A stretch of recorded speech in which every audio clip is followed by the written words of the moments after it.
येनेरितः प्रवर्तन्ते प्राणिनः स्वेषु कर्मसु तं वन्दे परमात्मानं स्वात्मानं सर्वदेहिनः। नमो नमः घनश्याम कामकामितदेहिने कमलाकामसौदाम कर्णकामुपदेहिने।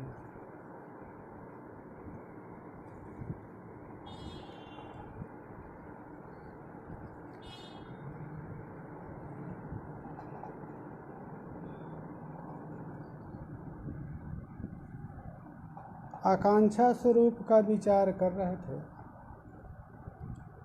उसमें ये बताया गया पदार्थानां परस्पर जिज्ञासा विषयत्व योग्यत्वम आकांक्षा। एतादृश आकांक्षा का स्वरूप स्वीकार करने के कारण ही जो अजिज्ञासु है उसको भी वाक्यार्थ बोध होगा। यदि योग्यता नहीं रखते, परस्पर जिज्ञासा विषयत्व रखते, तो अजिज्ञासु को साधबोध नहीं होता। उसके अवच्छेदक ही बता दिया क्रियाकार कत्वादि। इसलिए गौरस्व पुरुषा इत्यादि में अतिव्याप्ति नहीं होगी आकांक्षा की। अभेदान्वय में बताया कि समान विभक्ति पद प्रतिपाद्यत्व अभेदान्वय बोध की आकांक्षा है। अब बता रहे हैं कि एतादृश आकांक्षा अभिप्राय से ही बलाबलाधिकरण में, जहाँ पर श्रुतिलिंग,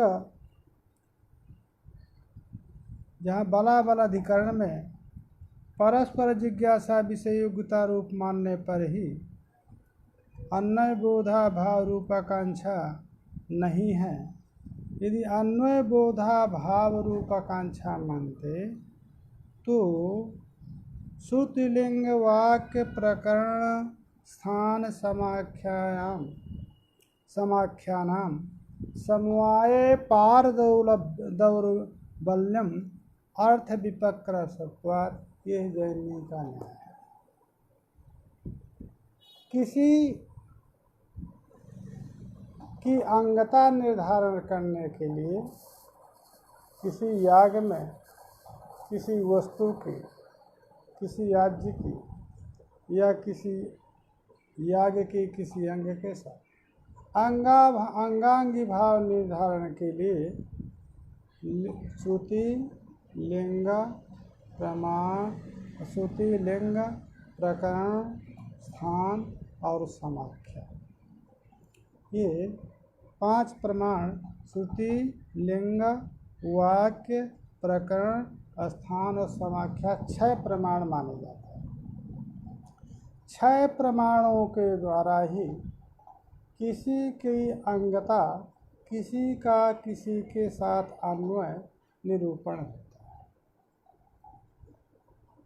इनमें 2 या 2 से 3 प्रमाणों की प्राप्ति होने पर समवाय पारदौर्बल्यम अर्थ विपक्रस होने के कारण पर की दुर्बलता, श्रुति के प्रति लिंग आदि की सभी की, लिंग के प्रति वाक्य आदि की, वाक्य प्रति प्रकरण आदि की, स्थान के प्रति समाख्या की पारदौर्बल्य है।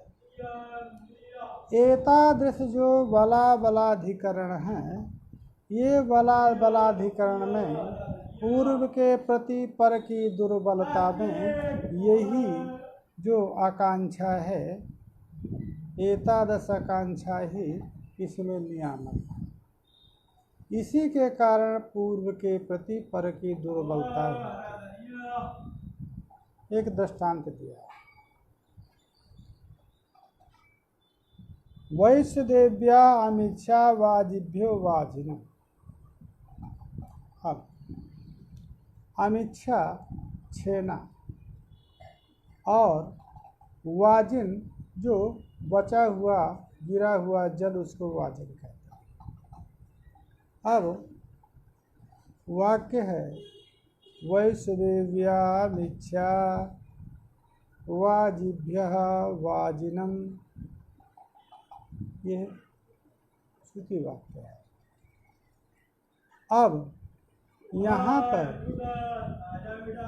वैष्णदेव यागस्य अब जो अमिच्छा है, विश्वे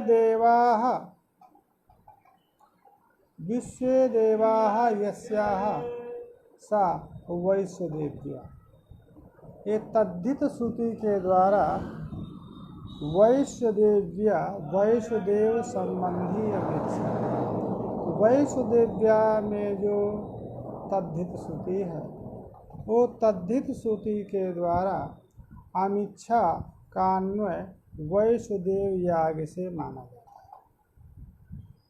और जो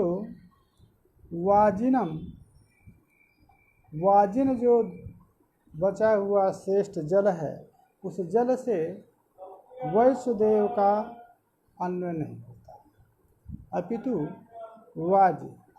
वाजमन्नम सा स्थिति वाजिन, माने अन्न अभिप्रेतक जो देवता हैं उनके साथ वाजी का अन्वय होता है। अब क्यों ऐसा हुआ, ये श्रुति की बलवत्ता क्यों हो गई, उसमें एतादृश जो आकांक्षा है वो आकांक्षा ही हेतु है। क्यों, परस्पर जिज्ञासा विषयत्वम आकांक्षा, पदार्थानां परस्पर जिज्ञासा विषय योग्यता। तो वैष्णदेव याग संबंधी देवता और अमिच्छा का परस्पर जिज्ञासा विषयत्व योग्यता है। अतः ये श्रुति के द्वारा तद्धित श्रुति के द्वारा अमिच्छा का वैष्णदेव से ही अन्वय है, वाजिन के साथ नहीं, न वाजिना इति व्यवहार। यदि ये कहा जाए कि वैष्णदेव से अन्वय, वैष्णदेव से वैश्य जो वैष्णदेव याग है तद अधिकृत जो देवता है उसी से अमिच्छा का अन्वय होगा, उससे अन्वय हो करके वाजी देव के साथ भी अन्वय हो जाए तो नहीं कह सकते। क्यों,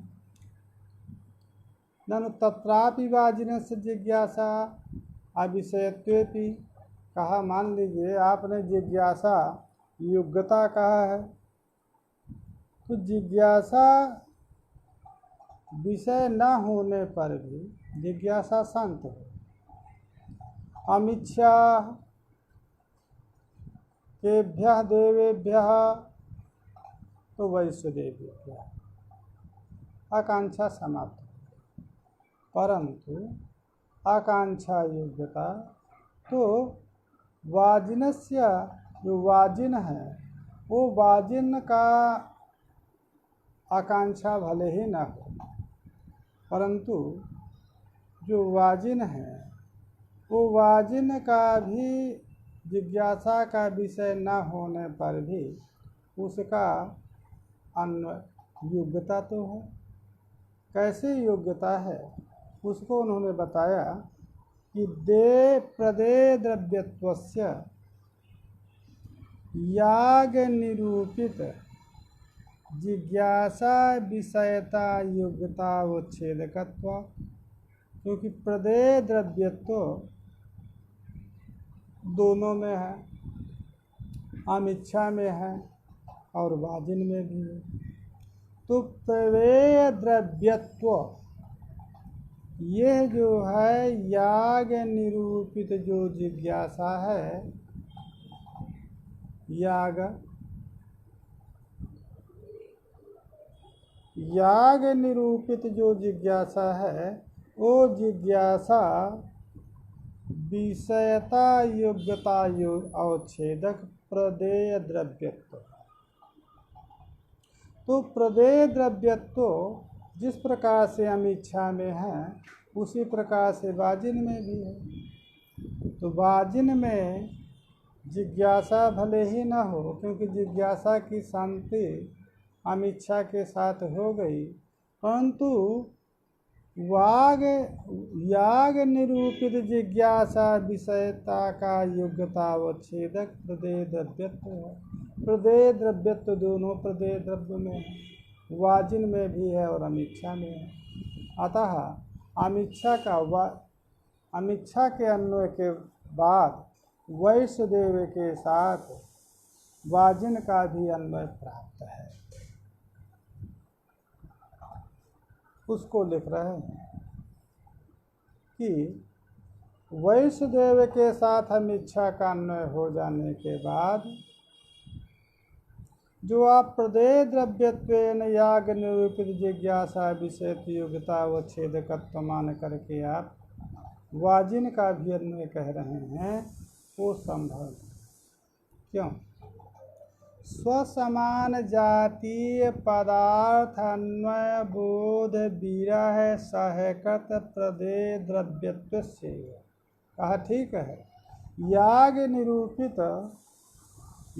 निरूपित जिज्ञासा विषयता योग्यता अवच्छेदक द्रव्यत्व तो है, परंतु सामान्य द्रव्यत्व नहीं है, अपितु स्वसमान जाति पदार्थ अन्वय बोध विरह सहकत प्रदेय द्रव्यत्व ही याग निरूपित जिज्ञासा विषयता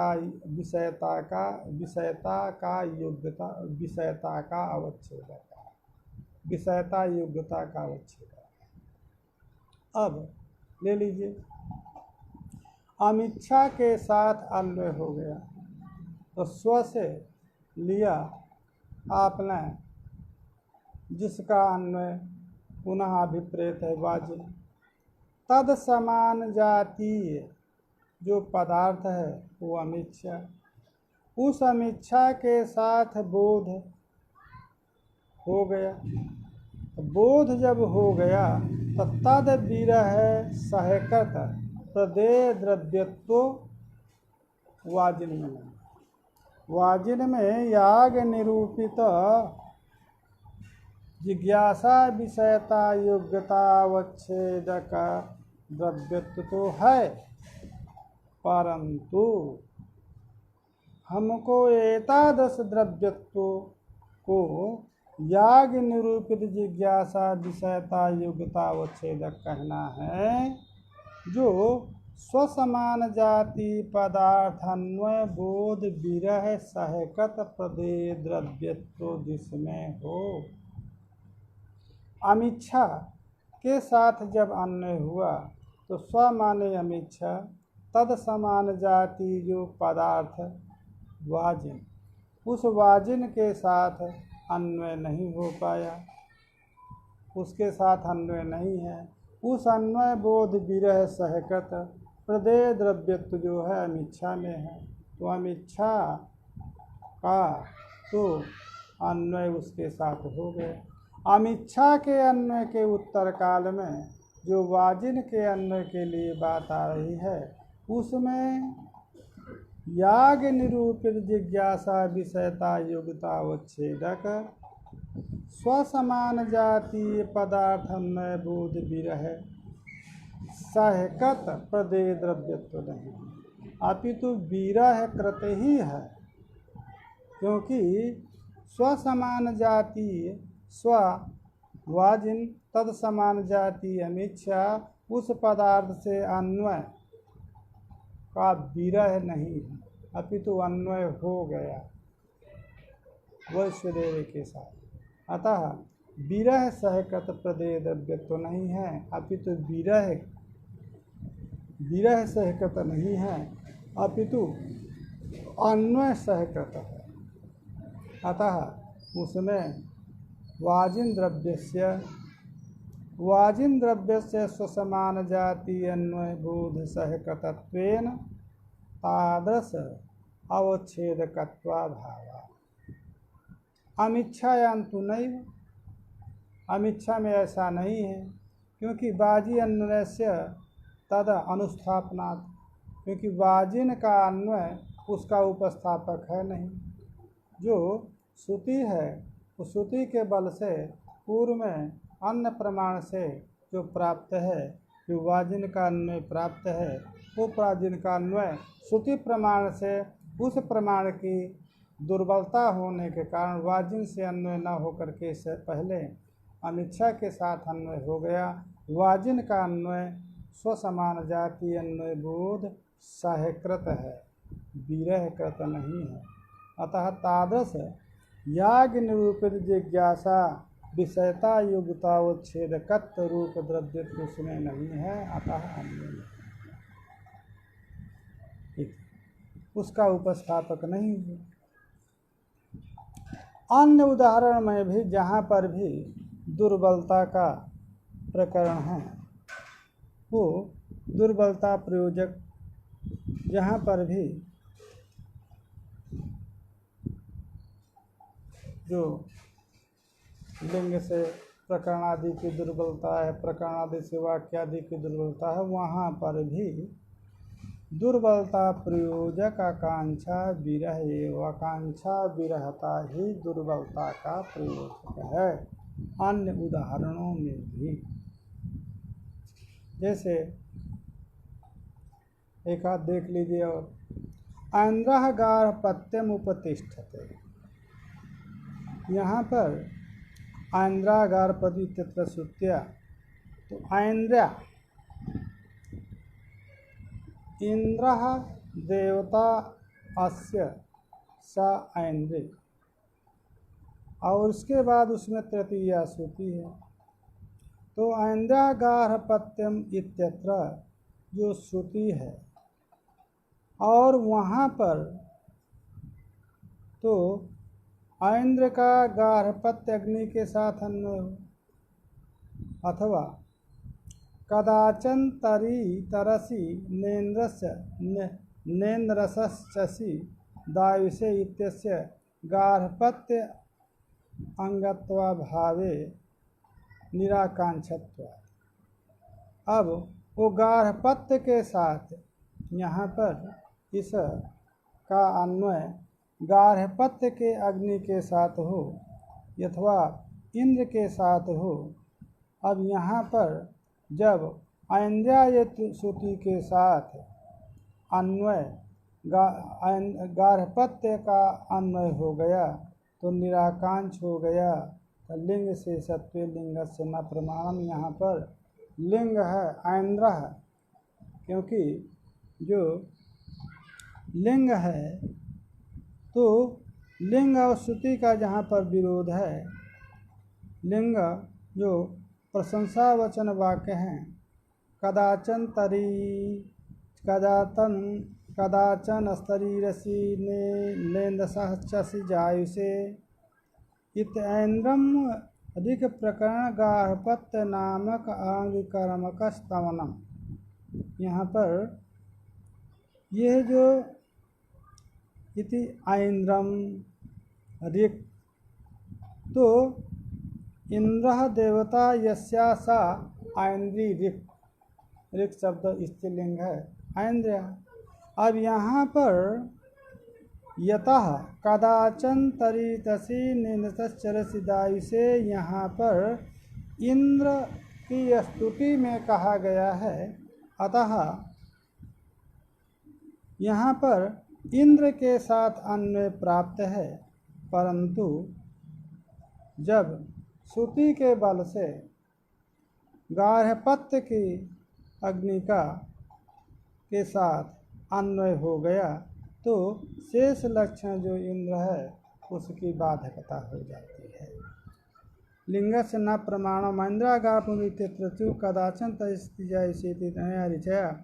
इंद्र उपस्थित तो अगर इंद्र का उपस्थापन करें कि गार्हपत्य अग्नि का उपस्थापन करें तो ऐन्द्री इंद्रा देवता यस्याम ऋक् सा ऐन्द्री ऋक्, तो इंद्र की स्तुति परक वो स्तुति स्तवन वाक्य जो है लिंग कहलाता है। स्तवन वाक्य के द्वारा लिंग के द्वारा इंद्र का उपस्थापन प्राप्त है, परंतु तृतीया जो श्रुति है और तृतीया श्रुति के द्वारा जो स्तवन रूप लिंग है उस लिंग का बाध हो गया। लिंग का बाध हो जाने के बाद गार्हपत्य का उपस्थापन हो जाने पर पुनः इंद्र का उपस्थापन यदि कहें तब नहीं कह सकते हैं, क्योंकि स्वसमान जाति पदार्थ अन्वय बोध विरह सहकृत प्रदेय द्रव्यत्व जो यहाँ पर नहीं है, उसी प्रकार से स्वसमान जाति जो देवता गार्हपत्य अग्नि और इंद्र वहाँ पर विरह सहकृत नहीं हुआ, पितु सहकृत हो गया। उपस्थापन गार्हपत्य का होकर के पुनः इंद्र का उपस्थापन नहीं होगा। इसी प्रकार से अन्य उदाहरणों को भी समझना चाहिए।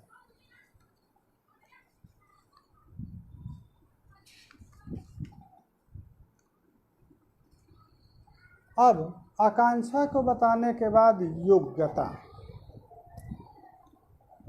योग्यता भी शाब्द बोध का सहकारी कारण है। योग्यता क्या है?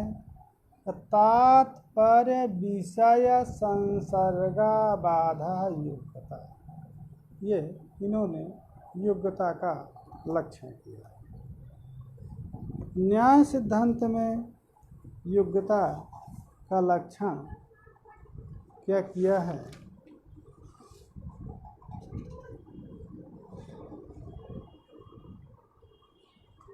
आसक्ति,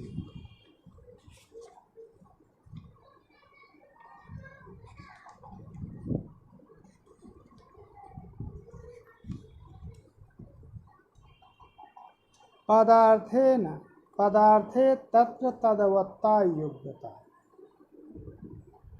पदार्थ में तदवत्ता को योग्यता कहते हैं।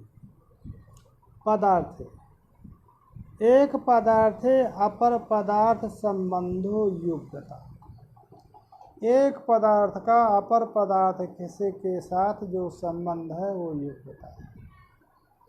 जलेन सिंचति, जलेन इस पदार्थ का अपर पदार्थ जो सेचन पदार्थ है उस पदार्थ से जो संबंध है वो संबंध ही योग्यता है। बन्हिना सिंचति में बन्ही करणक सेचन असंभव है, अतः बन्हिना पदार्थ का सेचन क्रिया के साथ करणत्वेन तदसेचन साधनत्वेन अन्वय अनुपन्न, अतः योग्यता भावा वहाँ पर शाब्द बोध नहीं होता है। उसी को इन्होंने भी कहा तात्पर्य विषय, यहाँ पर कह रहे हैं तात्पर्य विषय संसर्ग बाधा। देखिए तो जलेन सिंचेत, यहाँ पर जो जल का तात्पर्य सेचन करणत्व में है, उस सेचन करणत्व तात्पर्य विषय जो चेतन करणत्व है उसका संसर्ग सेचन क्रिया से बाधित नहीं, अतः यहाँ पर जलेन सिंचेत यहाँ पर योग्यता है। बन्हिना सिंचेत यहाँ पर बन्ही करणक सेचन असंभव है, अतः जो तात्पर्य बन्ही का जो तात्पर्य बन्ही करणत्व, उस करणत्व का संसर्ग सेचन से बाधित है, अतः वहाँ पर योग्यता नहीं। बन्ना सिंचत इत्यादि तादत संसर्ग बाधा बन्हीकरणक सेचनम, एतादृश जो संबंध है ये संबंध ना होने के कारण अतिव्याप्ति नहीं हुई, माने वहाँ पर शाब्द बोध नहीं होता है, योग्यता नहीं। सच प्रजापतिरात्मनो वपाम उत्खिदत इत्यादि अभी तात्पर्य विषय भूत। अब यहाँ पर क्या करेंगे? प्रजापति ने अपनी बपा का चर्बी का उत्छेदन कर दिया। अब यहाँ पर प्रजापति स्वयं अपनी प्रजापति ब्रह्मा अपनी बपा का उत्खनन कैसे कर देगा?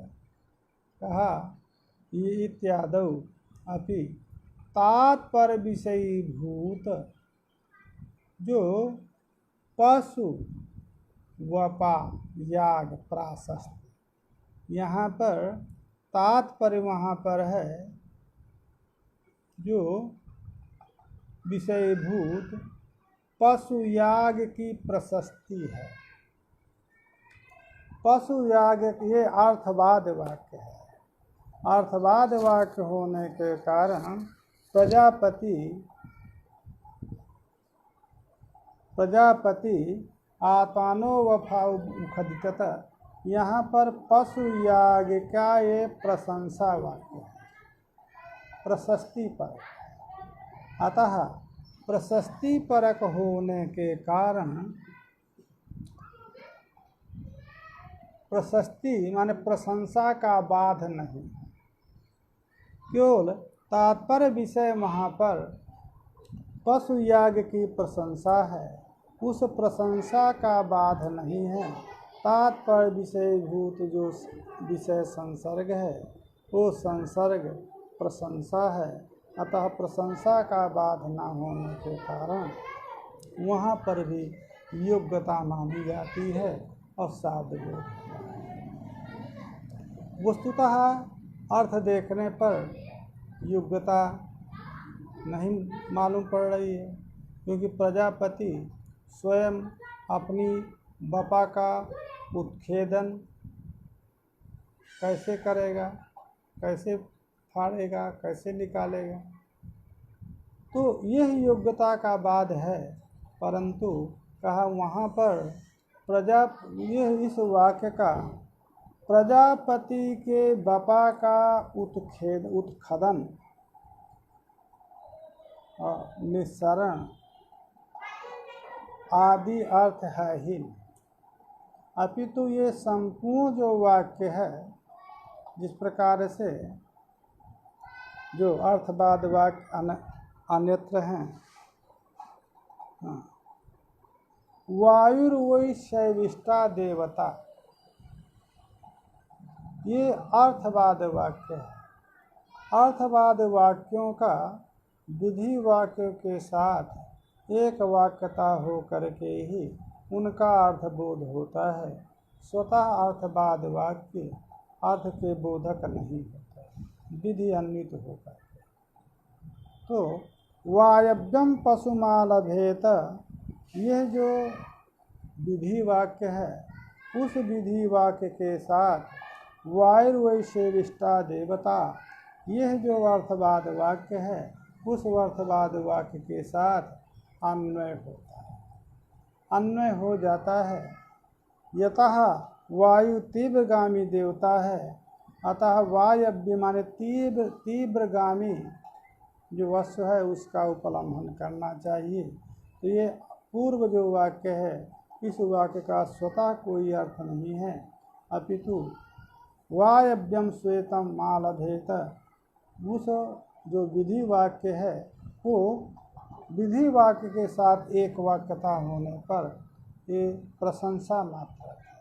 उसी प्रकार से यहाँ पर जो पशु याग है, पशु याग की प्रशस्ति में पठित जो प्रजापति रात्मानो बपाम उत्खिदत, ये जो अर्थवाद वाक्य है, यहाँ पर उस अर्थवाद के प्रशस्ति रूप अर्थ का बाध नहीं। तत्त्वमस्यादि वाक्येष्वपि, जो तत्त्वमस्यादि वाक्य हैं, वहाँ तत्त्वमसि वाक्य में जो अभेद अन्वय है, वो अभेद अन्वय समान विभक्तिकत्व। अब वहाँ पर योग्यता कहाँ है? तात्पर्य विषयीभूत, तत्पद का तात्पर्य परोक्षत्व विशिष्ट चैतन्य या सर्वज्ञत्व विशिष्ट चैतन्य, तुम पद का अर्थ अल्पज्ञत्व विशिष्ट चैतन्य या परोक्षत्व विशिष्ट चैतन्य। सर्वज्ञत्व और अल्पज्ञत्व, तात्पर्य विषय सर्वज्ञत्व और उपज्ञत्व, उसका संसर्ग बाधित है। या परोक्षत्व विशिष्ट चैतन्य परोक्षत्व विशिष्ट चैतन्य का संसर्ग बाधित है। अतः योग्यता न होने के कारण, तात्पर्य विषय संसर्ग का बाध होने के कारण, तात्पर्य विषयीभूत जो सर्वज्ञत्व और अल्पज्ञत्व है, उनका संसर्ग जो अभेद संबंध है, वो अभेद संबंध बाधित होने के कारण वहाँ पर भले ही आप योग्यता मान ले रहे हैं, समान विभक्ति प्रतिपाद्यत्व रूप योग्यता के रहने के कारण, आकांक्षा के रहने के कारण योग्यता नहीं है, तो वहाँ पर बताया इन्होंने कि वाचा अभेद बाधित।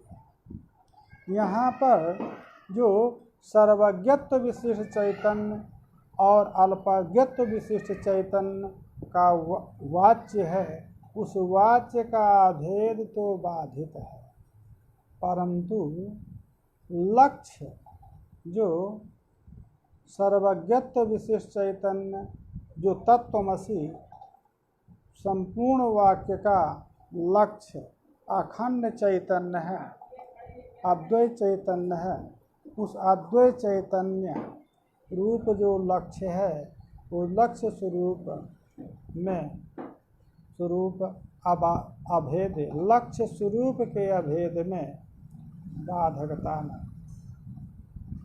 संपूर्ण वाक्य का लक्ष्य कैसे, तत्शब्द का जो वाच्य है सर्वज्ञत्व विशिष्ट चैतन्य भागत्याग लक्षणा के द्वारा, क्यों सर्वज्ञत्व विशिष्ट चैतन्य अल्पज्ञत्व विशिष्ट चैतन्य का अभेद बाधित होने के कारण विशेषांश का परित्याग हो करके केवल चैतन्य मात्र रूप अर्थ होता है।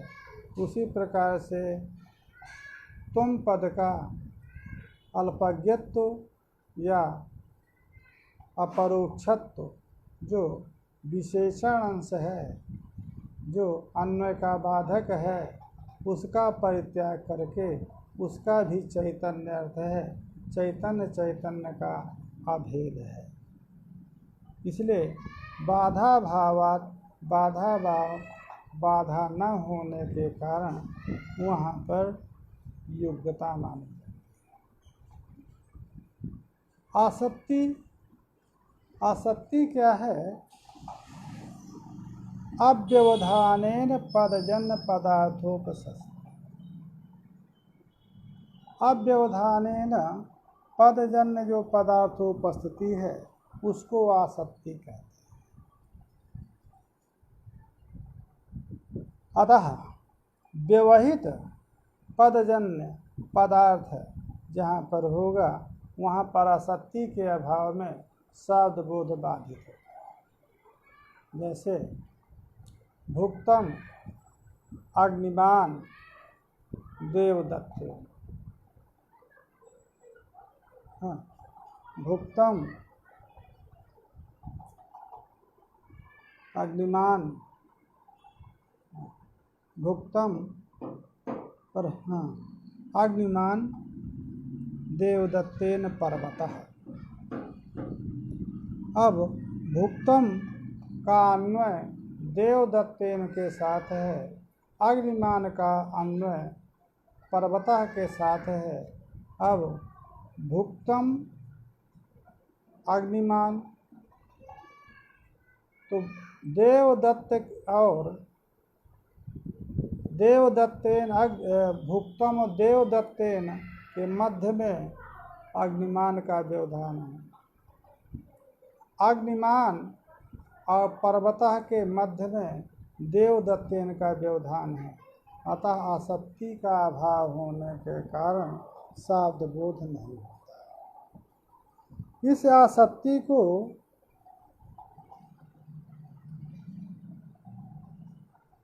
संस्कृत जगत में अनेक काव्यकारों ने आसक्ति को साधुबोध का अंग नहीं माना, साधुबोध का कारण नहीं माना। क्यों? अन्वय जो बोध है संस्कृत काव्य में, वो अन्वय कहीं पर कोई पद पढ़ा हुआ है, परंतु उस पद के जिस पद के साथ, जिस पदार्थ के साथ जिस पदार्थ का अन्वय संभावित है, उनको पढ़ा बोला कहीं पर भी जा सकता है, लिखा जा सकता है। अन्वय जो है उनका उसी क्रम से कर लिया जाता है। तो वो जो अन्वय है, वो अन्वय ना होने पर शब्दबोध नहीं है। अतः आसक्ति का क्यों अन्वय किया जाता है? कहीं पद व्यवहित यदि पठित है, यही जो वाक्य है, यह वाक्य भुक्तम अग्निमान भुक्तम पर्वतः भुक्तम अग्निमान देवदत्तेन पर्वतः। यहाँ पर जब तक आसक्ति नहीं, अन्वय जब तक आसक्ति नहीं कहेंगे तब तक अन्वय नहीं। अतः आसक्ति पूर्व में कहना होगा। अव्यवधान पदजन्य आसक्ति होने के बाद ही अन्वय है, सीधे सीधे अन्वय नहीं। तो वो जो जिस पदार्थ के साथ अन्वय योग्यता है, उस प्रकार से पदों को अर्थबोध के लिए उपस्थापित करना, ये आसक्ति का कार्य है। इसलिए पद कहीं पर कोई पढ़ा हो, परंतु उसकी आसक्ति पहले अव्यवधानेन पदजन्य पदार्थ उपस्थिति करना, तब अन्वय होकर के बोध।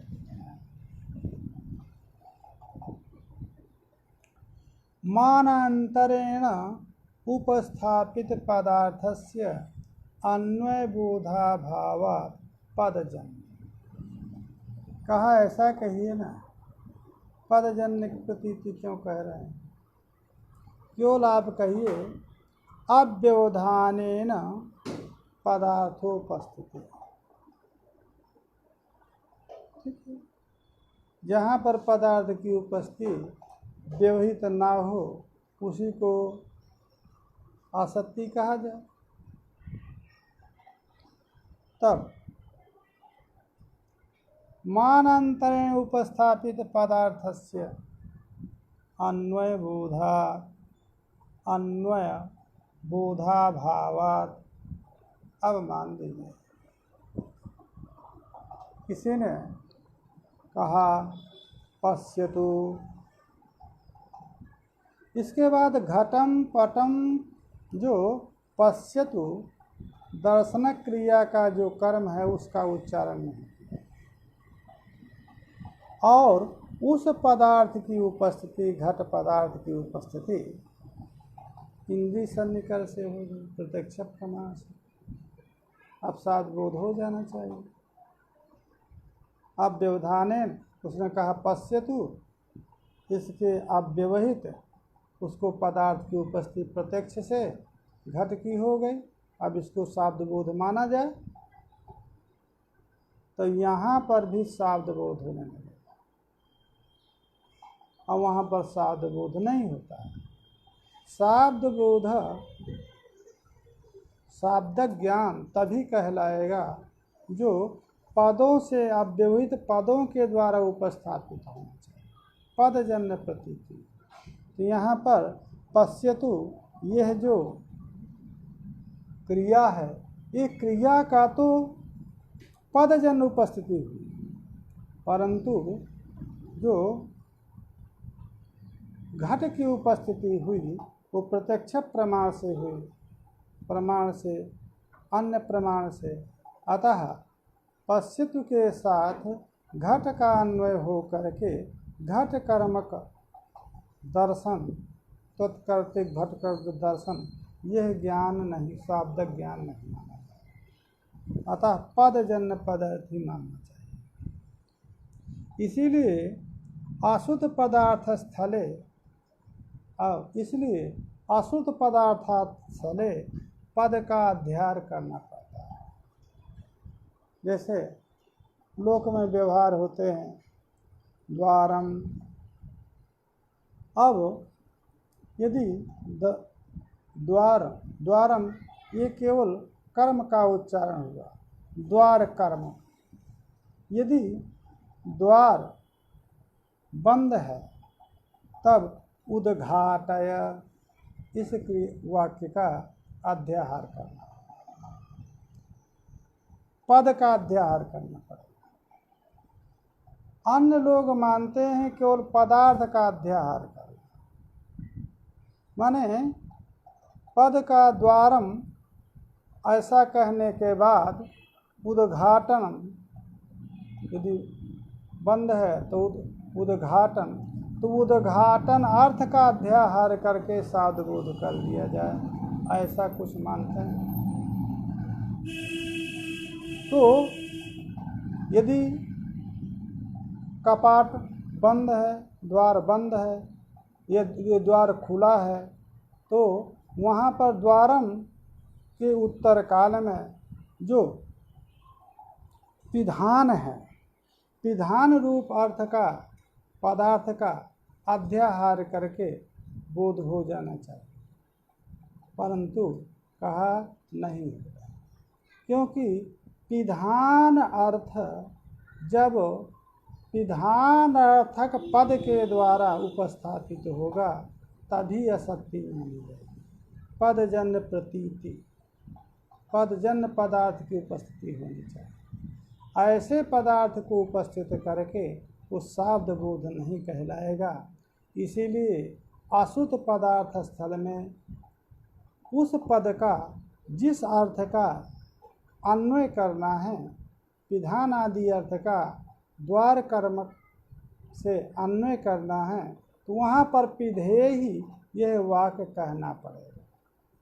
अतएव इसे त्वा इत्यादि में इसे त्वा ये जो श्रुति है, यहाँ पर भी छिन्नध्मी इस पद का अध्याहार करके ही आप शब्दबोध कर सकते हैं। केवल पदार्थ का अध्याहार करके शब्दबोध नहीं कर सकते, क्योंकि पदजन्य अध्यवधानेन पदजन्य पदार्थोपस्थिति रूप युग उपस्थिति रूप आसक्ति कारण। इसीलिए दूसरा मीमांसा का दृष्टांत दे रहे हैं। जो विकृति याग है, एक प्रकृति याग होता है, एक विकृति। विकृति याग में नियम है, अतिदेश है, प्रकृतिवत विकृति कर्तव्य। जो प्रकृति वाक्य है उसी प्रकार से विकृति वाक्य करना चाहिए। प्रकृति वाक्य क्या है? यहाँ पर सूर्याजुष्टम निर्वपामि। अब देखिए, अब यहाँ पर जो प्रकृति वाक्य है वो प्रकृति वाक्य में मंत्र पठित है। क्या मंत्र है? अग्नये त्वाजुष्टम निर्वपामि, ये वहाँ पर मंत्र है। इसके बाद सूर्याय सूर्यम चरुम निर्वपेत ब्रह्मवर्चस कामः, ये है विकृति याग। अब प्रकृतिवत विकृति कर्तव्य, जो प्रकृति याग है, जो अग्नि याग है, प्रकृति याग, उसके विकृति में उसी प्रकार से कर देना चाहिए, तो अध्याहार से ही प्राप्त है। परंतु अध्याहार से प्राप्त होने पर भी वहाँ पर ऊह मंत्र करना पड़ता है, ऊहन करना पड़ता है। सूर्याय जुष्टम निर्वपामि, ये पद का प्रयोग करके ही विकृति याग में अन्वय कर सकते हैं। प्रकृतिवत विकृति कर्तव्य इति अतिदेश मात्र से नहीं कर सकते हैं, क्योंकि अव्यवधानेन पदजन्य पदार्थ उपस्थिति आसक्ति नहीं है, अतः साधबोध नहीं। अब इसके बाद पदार्थः, पदम शब्दः तस्य अर्थः पदार्थः।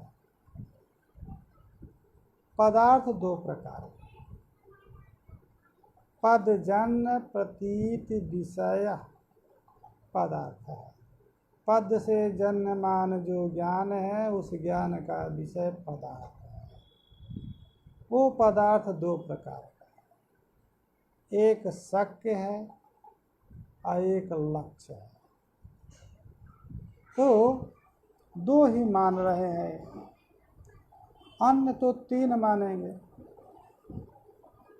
व्यंग भी पदार्थ है, परंतु मीमांसा में व्यंजना शक्ति को अलग से नहीं। नैयायिक लोग भी व्यंजना शक्ति को अलग से नहीं मानते, लक्षण के द्वारा ही व्यंजना की गतार्थता करते हैं। अतः नैयायिकों के यहाँ शक्यार्थ और लक्ष्यार्थ दो ही हैं, परंतु व्यंजना, ये जो व्यंजना है, ये व्यंजना शक्ति ही रस की उद्भावक मूल होती है। अतः रस की उत्पत्ति चाहे कोई भी रस हो बिना व्यंग के नहीं होता। अतः अलंकारिकों ने व्यंजना शक्ति को अर्थ माना और व्यंग जो है वो उसको रस माना। व्यंजना शक्ति काव्य का प्राण है, ये उन्होंने माना, क्योंकि रस यदि आत्मा है, उस आत्मा की जो जनक है वो व्यंजना है। व्यंग के बिना लोक में भी बिना व्यंग के न तो रौद्र रस होता, न तो हास्य होता। कोई भी रस की उत्पत्ति न श्रृंगार व्यंजना के बिना नहीं। सीधे सीधे किसी को कहिए, कहना काना है, काना नहीं कहेंगे, बता बहुत सुंदर हैं आप, बहुत सुशील हैं आप, बड़ा अच्छा आपका स्वभाव है, बड़े सुंदर हैं। आँख कैसे फूट गई थी, कहा आपने कान, परंतु इस प्रकार से उसको कहने पर भी उसको कोई आपत्ति नहीं होगी, उसको क्रोध भी नहीं आएगा। अभी तो ये भी बता दे कैसे कैसे मेरी आँख व्यंग देखी। उस व्यक्ति को काना भी नहीं कहा गया, और प्रातः काल या कहीं गमन में ही आप जाने वाले हैं, उधर से वो आ गया, आपने कह दिया केवल इतना है, अब तो हमारी यात्रा खराब। ये नहीं कहा कि तुम काने हो या तुमको हमने देख लिया है, केवल इतना कहा कि हमारा तो यात्रा खराब कर हो गई। बस इतने मात्र से वो लड़ने के लिए तैयार है। इसको कहते हैं क्या? व्यंजना शक्ति में बहुत विचार है। शाब्दी व्यंजना, आर्थी व्यंजना, शब्द से जाय भी व्यंजना होती है, अर्थ से भी जायमान व्यंजना होती है। लोक में भी व्यंजना का बड़ा प्रयोग किया जाता है। अतः व्यंजना शक्ति अन्य लोगों ने माना है। वैयाकरणों का भी अस्फोट व्यंगार्थ में इति बुधैः वैयाकरणैः काव्य प्रकाशकार लिख रहे हैं। तो अस्फोट व्यंजने यह शक्ति स्वीकृता सा व्यंजना शक्ति बुधैः वैयाकरणैः, वैयाकरण भी व्यंजना शक्ति को मानते हैं। अलंकारिकों का तो व्यंजना प्राण है, परंतु मीमांसकों ने उत्तर मीमांसा या पूर्व मीमांसा या नैयायिकों ने व्यंजना शक्ति नहीं स्वीकार किया। तो दो शक्तियाँ ही होंगी, दो शक्तियाँ होने पर दो ही अर्थ होंगे, एक व्यंग अर्थ होगा, एक लक्ष्य अर्थ होगा और एक शब्द एक लक्ष्य शक्य अर्थ होगा, एक लक्ष्य अर्थ होगा। अतः अर्थ दो प्रकार के हैं। उसी को बताया कि शक्ति से जायमान जो अर्थ है वो शक्य है, और जो व्यंजना से जायमान अर्थ है वो व्यंग है। अब इन दोनों शक्तियों का निरूपण किया जाएगा। अब समय समाप्त हो गया है और इन दो ही शक्तियों में व्यंजना की गतारता कैसे हो जाती है इस विषय में विचार करना चाहिए। ये व्यंजना या जो अभिधा या शक्ति ये शब्द के व्यापार हैं। इनसे जायमान जो अर्थ है वो व्यंग या शब्द कहलाता है। और ये कैसे शब्द में रहते हैं, क्यों माने जाते हैं, शब्द के 3 व्यापार या 2 व्यापार क्यों माने जाते हैं, ये विचार हम कल थोड़ा करके फिर आगे का ग्रंथ काम से बताएंगे। हरि ओम।